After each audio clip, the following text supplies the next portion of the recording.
right, we are moving on to Module 4, Unit 1, Networking Concepts. And just a reminder, we are working on the ITF Plus from CompTIA, which will be soon replaced by the Tech Plus, and we're just going to start all over again and see what cool stuff. But the ITF Plus is still a great starting point right now in 2024, and the certification will be around for a little bit, so I definitely think it's worth your time. And then when the new stuff drops, you just have to kind of fill in the blanks. So I still think the ITF Plus is a good pickup in 2024. So what are our objectives? Well, number one, we have to describe different components and functions of computer networks. Okay, so when you go up to somebody, you start talking to them, you're able to communicate with them. Well, if you break that down, you'll realize that you have an established set of norms, right?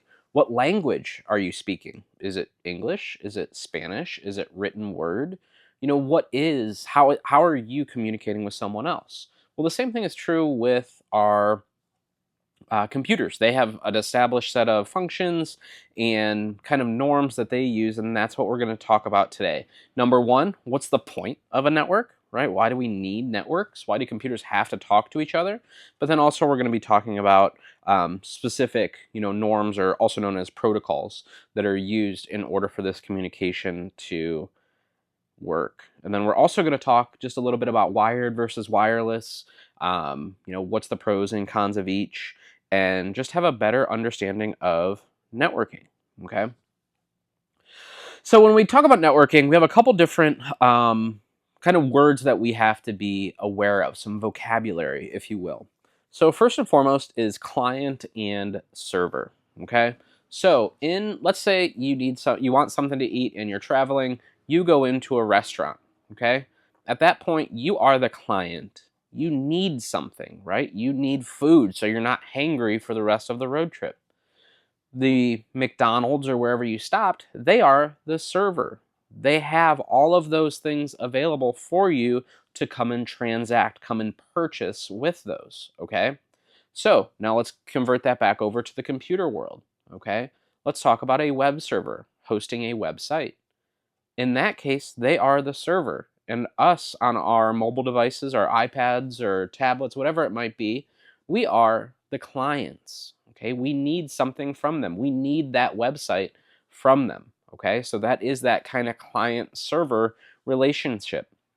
Now, I think where a lot of people in IT or computers kind of get hung up is they think that they have to have a server that they see on, Dell's website in order to do these things. And that's just not true, okay? Client and server is really just the role that they are hosting, okay?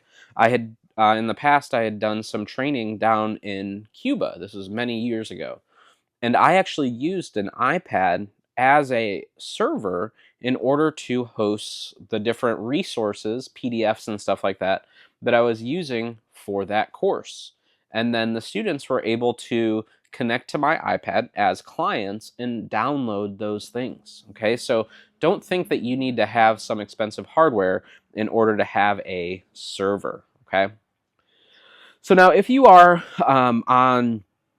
think about like your home that you're currently in, or apartment, whatever it might be. The devices that are connected, maybe you have an Xbox, or maybe you have your computer, or maybe it's just your phone that's connecting to a wireless router. That is your local area network, okay? It's not really leaving anything that doesn't leave your current area, your home or apartment, whatever it might be. That's on your local area, okay? As soon as you step out of that door, that's when it becomes the wide area network, okay? So inside your home, when you go from the bathroom into the kitchen, you're on your local area network, right? That's your hallways that are there in order to, use those facilities. Now, let's say you're in an apartment and you don't have a laundry, okay? So you have to walk down to the laundromat in order to get those services. You're gonna walk out of your apartment. You are then gonna go on to the sidewalk and go to the laundromat. Well, the point in which you step foot on that sidewalk and you start accessing those other services, such as the laundromat, that is the wide area network, or that is the WAN, okay? Think of it like that is the internet, okay? And the point where you go from your local area network to the WAN in most cases is your like cable modem or your wireless router, whatever it might be. That is what we would call the demarc, or the line of demarcation, okay? On one side is the LAN, on the other side is our WAN, okay? So local area network, that's what's local to you in your apartment or house. The WAN is what is kind of outside, okay? So when we talk about these networks, they're built of a few different things, okay? So we have nodes or hosts. Those are going to be our computers, tablets, phones, whatever it might be. Those are the nodes that are on the network, okay? A lot of times those are connected via our wired data connections, and these come in a couple different forms, okay? Traditionally, and the least expensive, is copper cabling, okay? That is the network cable, the Cat6 cable or Cat5e, whatever it might be. That is the actual connection that we are using. Now, outside of your home or outside of your business, there's a good chance that it switches over to fiber optics. Okay, so fiber optics will then connect upstream in order to get you to those services that you need. Okay, so there is, fiber to the house in a lot of cases, and some businesses will have internal fiber connections. For example, the school district that I'm the tech director for, between switches and stuff like that, we have fiber optic cabling inside to move a lot of, do some heavy lifting. But traditionally, our copper cabling is going to be our Cat5 or Cat6 Ethernet cabling, okay? We also have, and what is becoming more and more common, is wireless. Okay, so with wireless, you have a wireless router that is hardwired to the network, and we connect our mobile devices, our laptops, all of our smart home type of stuff. Those all connect to our wireless or our Wi-Fi, our wireless connection, or our Wi-Fi. Okay. Now, those WAN links that we talked about, those sidewalks when we leave our apartment or leave our house, those come in a couple different ways, shapes, or forms as well, okay? Number one, fiber, like we talked about. You can also have point-to-point radios, okay? So two examples of that in the area that I live, it would be considered maybe a little bit more rural, and not all of the, people in the area have access to hardwired DSL or cable, okay? So there's actually an ISP, an internet service provider, that provides wireless access. And now this is not going to a satellite. This is staying, down here. It's using a point-to-point type of system in order to provide that internet. You also see it a lot at farms, okay? Maybe they have some equipment on a silo that's calculating grain and stuff like that. That's where, you'll have air fiber or point-to-point radios in order to connect those long distances, so that way you don't have to put cable in the ground. You also have cellular radio. Cellular is becoming very, very good. It can get a lot of throughput. So that's becoming a mainstay as well, as far as that WAN link or that wide area network that connects us out to the internet. And then finally, for those really rural areas, we have satellite, which we're actually seeing mobile devices also utilize some of the data links with satellites for things like SOS and things like that. Okay. So earlier I had talked about standards and protocols. When you're talking to somebody that and you have to agree on like what language that you're going to use and whatnot. So computers need to do the same thing. Okay. And we do that by using a model called the OSI model, or the Open Systems Interconnect model. And there's multiple layers that kind of dictate how we communicate between systems or between computers. Now, I want you to pause and think for a bit. Why do you think that we need to have a standard when it comes to computers communicating? Okay, well, let's insert the Jeopardy theme music here. Well, if we didn't have a standard, and what happened in the early kind of networking days is different vendors had their own way of communicating, and they had their own systems, like directory systems and stuff like that. And it provided a kind of closed ecosystem that, you were kind of locked into one vendor. And by establishing standards, we give the consumer a little bit more choice, right? They can have Samsung tablets on their Cisco network with their Apple computers, okay? Because there's just a standard that everybody decided that, hey, this is what we are going to speak. This is the language that we are going to use. Now, are there still proprietary protocols out there? Absolutely. Apple uses some things for like AirPlay and printing and stuff like that. And Windows too. I mean, there's some proprietary-ish protocols, but for the most part, we've adopted standards. Okay, so we've also adopted a kind of standard when it comes to addressing, right? Just like mail comes to your house because you have a house number and a road, or a PO box, if you will. Computers have that same thing, with addressing, especially now with IPv6 and just the raw number of devices that you can have in your home. So again, those IP addresses, whether it's IP version 4 and 6, those are also an adopted standard that is just utilized across the board, okay? So when it comes to these models, another common one is the TCP IP model, okay? So what we do is we take these large chunks of data and we break it down into different segments in order to send it across the wire. And then once it gets to the other side, it is reassembled, okay? So that is what the TCP IP model allows us to do, okay? It allows us to break it into packets in order to move that data there, okay? Now, as far as packets, there's, that's a packet switch network. There's also this idea of circuit-based networks, okay? So with packets, we're breaking everything down into small packets. We have multiple, paths between nodes. Routers, we then pass it off to our ISP, and that's where the internet routers will, kind of take it over and choose what is the best available path, okay? And without getting too far in the weeds with networking, I will be releasing a networking course here pretty soon. At the college, I'm teaching a Network 101, so I plan to get started on recording those videos. So if that's your kind of next step, or you want to geek out on some networking stuff, those videos will be coming soon. But what's nice about the TCP side, the transmission control protocol, is if something doesn't make it all the way, we can say, hey, that last segment number 423, can you resend that, please? I didn't get that, okay? So again, packet switched makes it nice because then we can resend all of those things, okay?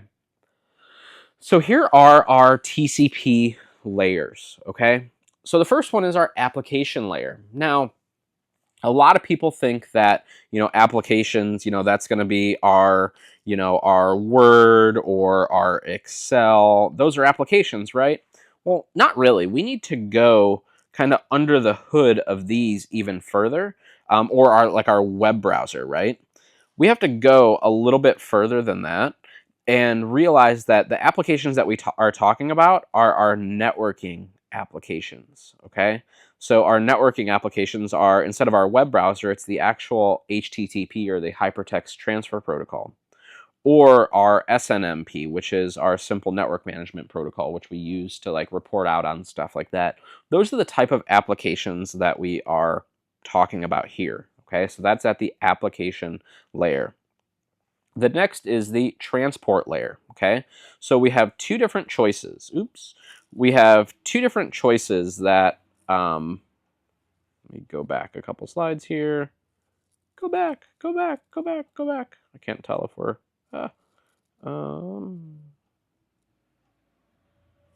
there we go. Sorry about that. So we have a few different choices when it comes to our transport layer, okay? So over here, we're going to write TCP. Over here, we're going to write UDP, okay? TCP has this C in it. C stands for cares, okay? So TCP cares if data goes from point A to point B. If it does, then it says, cool, we can move on, and we can move on to the next set of packets. But for some reason, if it does not make it, then what'll happen is B will then say, hey, A, can you resend that, please? Okay, I didn't get that last piece, and then A will send it over, okay? So it makes sure that it's there. So you might be thinking, well, TJ, don't we always care if data gets there? Yes and no. So let's think about something like a um, soccer game, football in the rest of the world. Okay, game-winning goal. They go to hit it, or they go to kick it. I'm not a sports person. Sorry. They go to kick the ball, and then all of a sudden, right before we see if it goes in the goal. If we use TCP for that, we're like, hey, we didn't get that last video frame. Hold up, let me go back and get it. Okay, here it is. No, right? We're already past that action. It's the same thing for things like video games. Okay, if we lose one frame of a video game, we're doing 60 to what is it, up to 100 and some frames per second now. We can handle not losing, or we can handle losing a few frames, right? That's more important than us, dying because we're gonna oh, we're getting ready to go around this corner, and then all of a sudden, oh, we have to resend some frames, and then all of a sudden, when it finally catches up, we're obviously not going to be there anymore because the rest of the game has continued on. So UDP is good for things like broadcast, things like video games, things like voice, like phone calls, stuff like that. Some of the video chat stuff. That's where UDP is going to come in. Okay, so it's not that one is necessarily better than the other. What it is what is the right tool for the job. Okay, so that's what I want you to think about. So an easy thing for you to remember, again, TCP, the C stands for cares. Okay, TCP, the C stands for cares. Okay, from there we have our internet layer. So that's the next one down here. And that's where we have all of our IP addresses and stuff like that. Just like our house addresses for, the mail to get to our homes or our apartments or PO boxes, whatever it might be. And then our final one is going to be our link or our network interface. So this is where our physical cards live, whether that's our wireless card or our wired card. And then there's also these protocols, these small applications that are running, like the point-to-point transfer protocol and the point-to-point protocol. All of those are all also working here. So it's a physical plus software layer, okay? Because we have these protocols that are allowing us to establish our connection before we get our IP address, and then we can decide, are we going to use TCP IP, and then it's our reestablished or rebuilt in our whatever application, okay? So this process of going down these layers and up these layers is called decapsulation and encapsulation. Encapsulation. So we are going to encapsulate, or we're going to collect things together and kind of put them in a box and then ship them out. And then on the other side, we are going to open that box for whatever data it was that we were transmitting. Okay. So at the link, just a quick review over what I just showed on that diagram. Our link layer is our Ethernet and our Wi-Fi, and it's also worth noting that it deals with frames. We have our internet layer, which is where we have our IP addresses. We also do ARP or ARP or Address Resolution Protocol. So this is where we kind of look at our hardware addresses. There's two different types of addresses when it comes to network communication. We have our layer 2 address, or our MAC address. That's going to be burned into our network card and whatnot. And then we have our IP address, which changes. So ARP allows us to talk to other computers and figure out and resolve who has what hardware addresses. Then we have ICMP. So ICMP is our ping command. If you've never done that before, open up a command line. So on the Windows side, hit the Windows key, type in CMD, and then type in ping space www.google.com, and what you're doing is you're sending these ICMP packets off to Google, and then it's going to reply back and say, yep, I can hear you. Kind of like a dolphin that uses like echolocation. It sends those beams out and then sees what's there. It's kind of a similar thing. Then our transport layer, this is where we have our TCP versus our UDP. And remember, what does the C stand for? Yes, cares. So TCP cares, okay?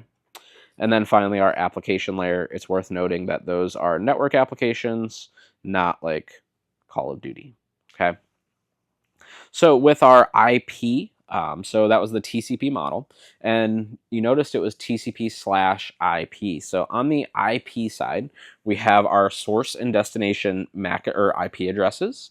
We need to have those so that way we know who we are and who we're talking to. Okay, so again, identifies the sender for the source and identifies the destination for the destination. Pretty self-explanatory. If you need any clarification, please feel free to reach out as always. What protocol are we going to be using? Remember, TCP, UDP, TCP cares. We have our checksum. So if you don't know what a checksum is, it's basically a hash that says, hey, did we get everything that we were supposed to?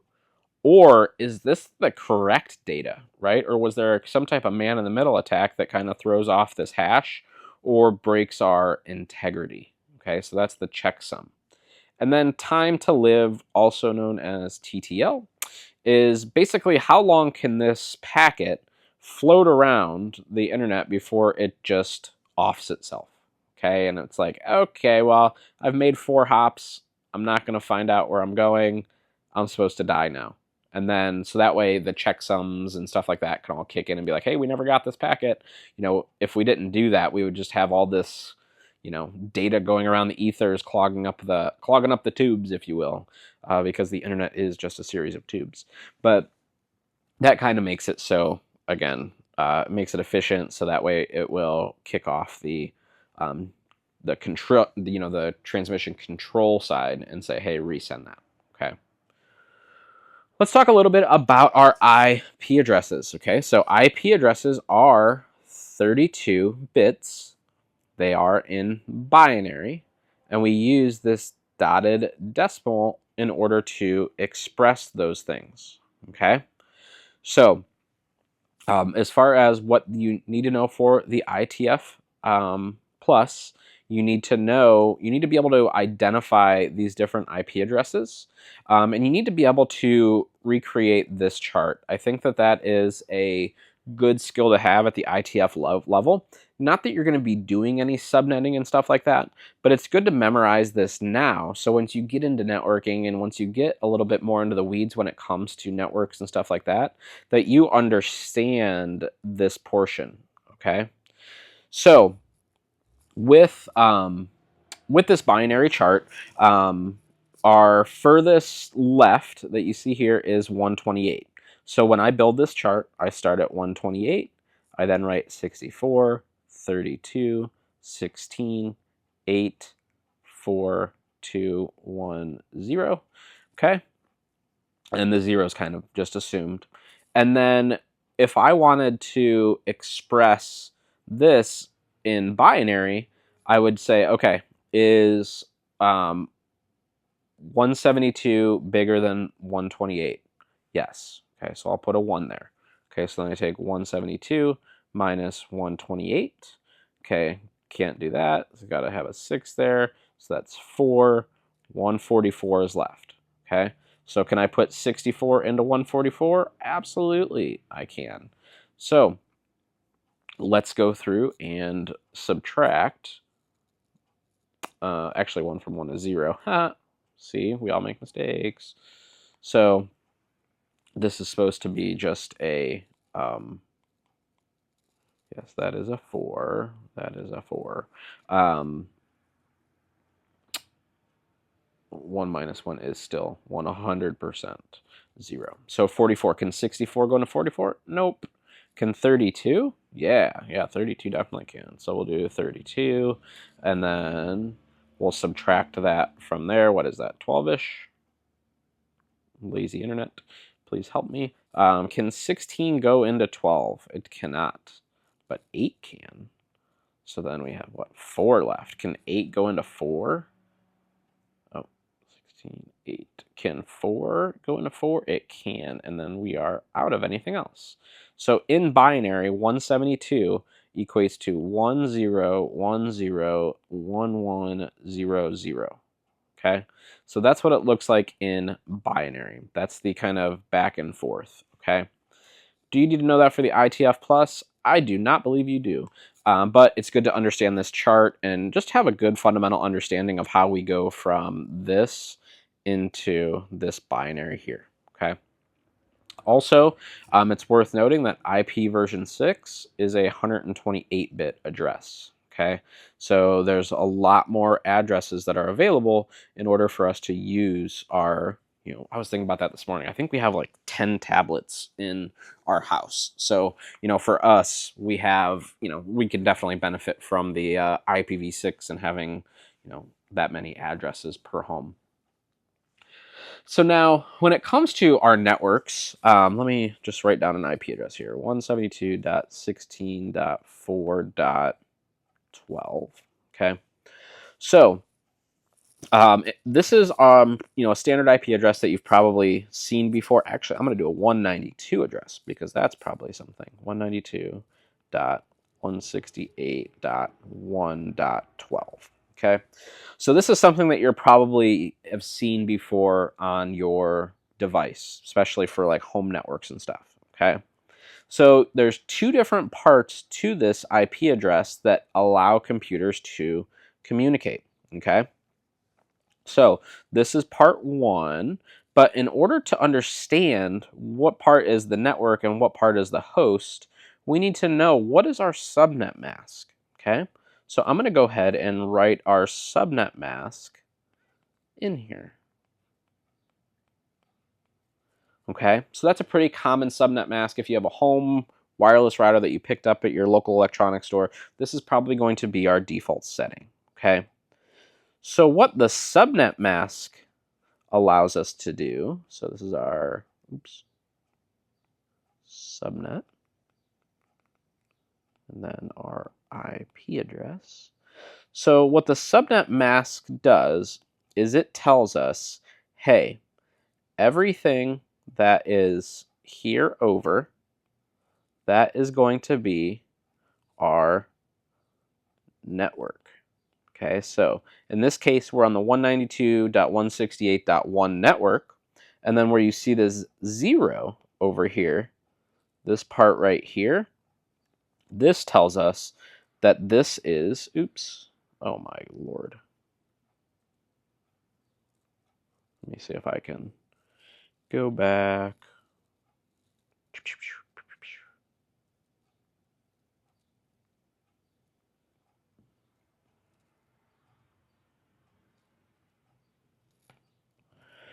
So this tells us here that this is our host. Okay, so where you see all these 255s, that's basically kind of like crossing out, if you will, and saying these are the networks, and what's left over, that is our host. Okay, so the subnet mask shows how many bits from the start of the address belong to the network. Okay, so that's the subnet mask tells us which part is the network and what part is the host. Okay, so for the ITF Plus, just having a good understanding that, hey, these 2 things work together. These tell me what network that I belong to. That's what's going to kind of be the bare minimum that you'll have to know for the actual exam. Okay. So that's IP addresses, but I had mentioned earlier that we have another form of address, right? And that is our MAC address. Our MAC address is 48 bits, and it's expressed in hexadecimal format. So when you're first getting started, an easy way that I remember it, don't know if this is exactly the most appropriate, but as soon as what I tell my students is, we started adding letters to our numbers. So we went from 0 to OF really quick. O freak. Okay. We went from 0 to F real quick. Okay. that tells us basically how we count in hexadecimal, okay? So we have 0 through 9, and then A through F. Those are the different symbols that we use, okay? So when we have our MAC addresses, another thing to that's really cool about MAC addresses are the first half of a MAC address, this part over here, tells us the manufacturer. Okay, so I could look up 00:60:8C and see that this device is maybe made by Dell or Apple, whatever it might be. And then the part that is over here, this second half, is, think of it like a social security number or like a serial number. Okay, so this is unique to this device. Like I said, these are burnt into the actual hardware themselves, so these can't be changed where our IP addresses are. You know, those IP addresses can change based on where you go, okay? And like I mentioned earlier, ARP is what allows us to know what MAC address goes with what IP address and vice versa. So at the end, if you remember back to that model, you know, our network cards are the kind of that last step. So this basically allows us to communicate to other network hardware based on this hardware address in order to send it so it can be, you know, decapsulated, encapsulated, back and forth. Okay, so it can be sent back and forth. Okay. So hopefully that makes sense as far as the difference between the, you know, physical address or the MAC address that uses this hexadecimal format compared to an IP address which uses a dotted decimal format. Okay. And then once our data gets out to past our kind of our demarcation point and it's going out on the internet itself, that point where it leaves our network is called the default gateway, okay? So if we can't find where to send information on our network, then it needs to get pushed out the default gateway. So what handles that on the internet are various internet routers, and we go a lot more in depth with that when it comes to, you know, Network Plus and in Cisco Networking 1, the kind of the fundamental stuff, but you don't really need to know that for the ITF. Just know that routers are the devices that allow data to go between different networks. Okay. So moving on to DNS, or the domain name system.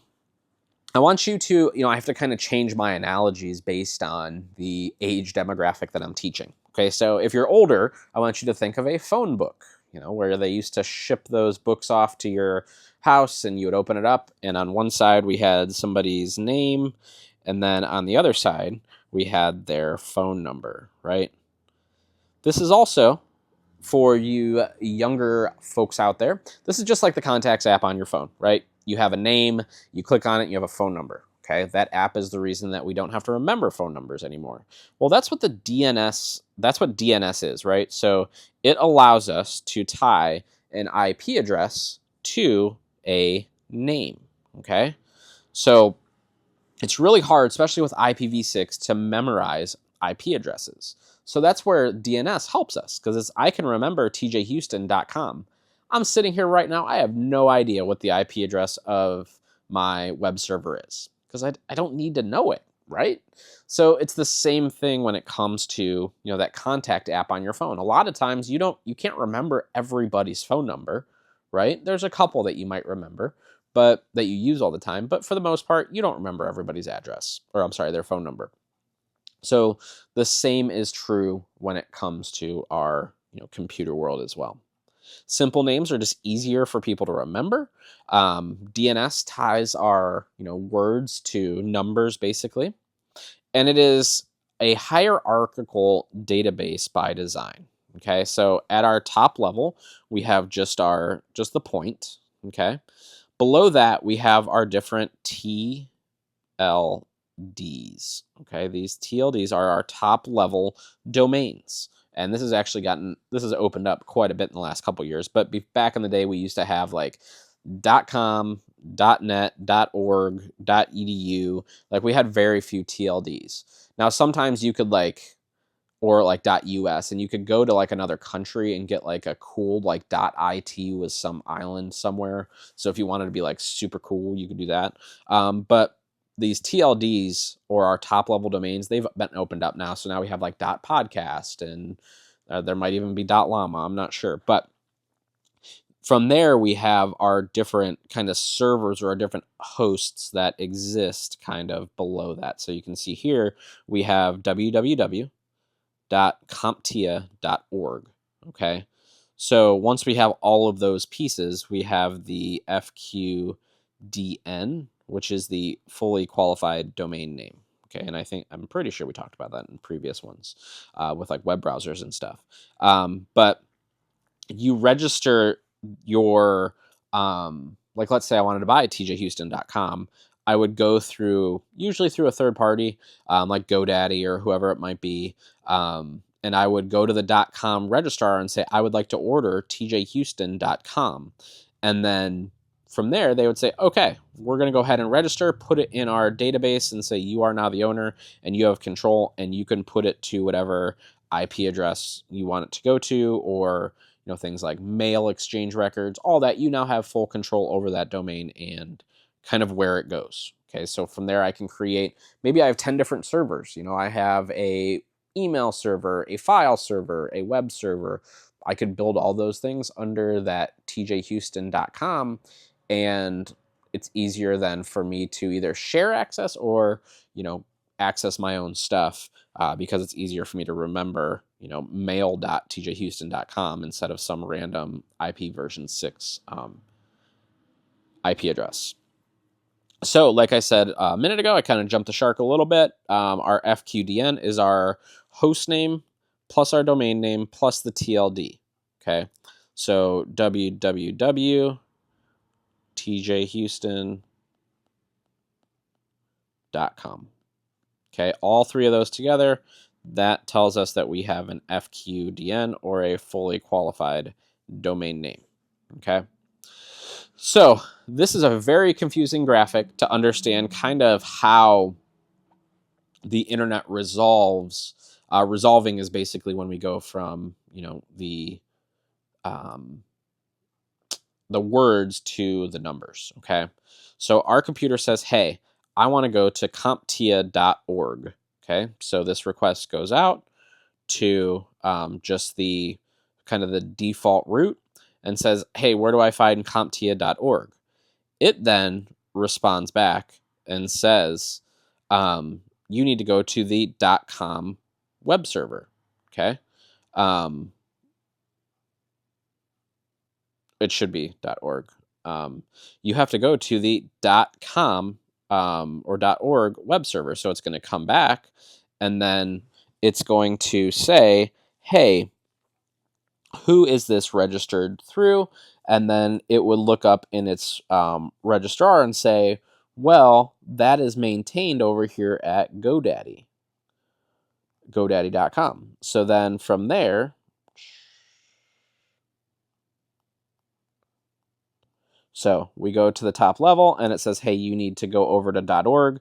It goes to .org, and .org says, hey, that is actually hosted over at GoDaddy.com. So we hop in our cars, we drive, and now we get to our .org DNS server, and from there we have the proper address that is given back to our computer. Okay, so step one is it goes to kind of the root. Step two, it goes to the .org. The .org says, hey, this is who manages all those DNS records, which is GoDaddy, and then we finally get our IP address. Wahoo! Okay, so again, it's a little confusing, but it's in practice. This only takes a couple seconds to do all this resolution and whatnot. It's super, super fast, and it's worked for many years. So it's just a proven system as far as resolving IP addresses to names. So then we have our URL. Okay, just go to this URL. That's what you hear all the time. Well, what is in our URL?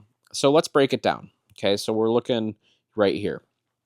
We have this first part, HTTP. this tells us what protocol or what application we are going to use. Most of the time, if it's something for, web-based, it's going to be HTTP or HTTPS. That is the Hypertext Transfer Protocol or Hypertext Protocol Transfer Protocol secured. And then from there, we have the second part. This is our FQDN. Remember, we just talked about that. We have our 3 different parts to our FQDN. Okay. From there, we have our file path. Okay, so once we're on this server, where do we need to go? So if I go to tjhouston.com and I'm trying to find these course videos, then maybe I go to /courses/ITF, because on that actual server, that is the folder structure that exists. Okay, so all of these pieces together equals our URL. Okay, so hopefully that makes sense. I'm sure you've seen this many of times, but now you understand, hopefully, the different pieces that we've been building in this presentation to get us to this point. Okay. We talked about, these services and stuff a little bit earlier. That's just kind of reviewing those a little bit. So like I said, HTTP is the most common protocol that's used because that is web browsing, and almost everything is web-based anymore. Okay, so in order to move that data back and forth, we use HTTP. How that website looks is HTML. Okay, HTML is a basically, it's just saying how websites are laid out, and then CSS or cascading style sheets are the actual design pieces. Okay, so HTTP works together with HTML in order to access different websites, okay, or different web pages, if you will. Okay, so HTTP is probably your most common, and HTML is what websites actually use to say how the how the web page actually looks. So, like I had mentioned earlier, we talked about HTTPS, but how do we actually secure this web traffic, and why is secure important? Well, when we use secure HTTPS, we're using a protocol that allows us to encrypt that traffic. Okay, so using something like TLS or SSL, they allow us to encrypt this traffic. So for things like a bank transaction, okay, if you're making a bank transaction at the local Starbucks, you don't want to be using regular HTTP, right? Because HTTP is not encrypted, which means people can just see that information on the network. In that case, we're going to want to use HTTP secure or HTTPS. So that way, if the bad guys are snooping or looking over our shoulder, then they're not going to be able to see any of that information. Okay. So the way this works is by using our CA or our certificate authority. So the site presents a digital certificate that says, hey, I am who I say I am. Let's get this encrypted party started so nobody can see what's going on. And then the client can then validate that certificate and say, oh, you are who you say you are. Let's go. I'm going to go ahead and join this party. So that's how we get to that HTTPS side, by using a protocol like SSL to establish identity of who you are. Basically it's like showing your ID. Someone walking in and saying, I'm a member of the Secret Service. It's like, okay, show me your badge there, hotshot. This is the exact same thing, but on the web. So then email, when it comes to, the networking lens, we use what are called MX records, and these live in our DNS. Okay, so in our DNS records, wherever we manage our DNS, we'll also have MX records, okay, or mail exchange records, that basically say, hey, if mail comes to this domain, it needs to be delivered to this mail server. So that's all an MX records does, is says, hey, this is the mail server, and then that mail will be forwarded there. Okay. There's a couple different protocols that you need to be aware of. You don't necessarily have to have 100% understanding of them, but when we're sending email, notice I said sending. An easy way to remember that is SMTP starts with S, so we are sending email, so SMTP. And then when we're retrieving email, we have two different ways that we can do it. We can use the Post Office Protocol version 3 or POP3, and we can also use IMAP or Internet Message Access Protocol.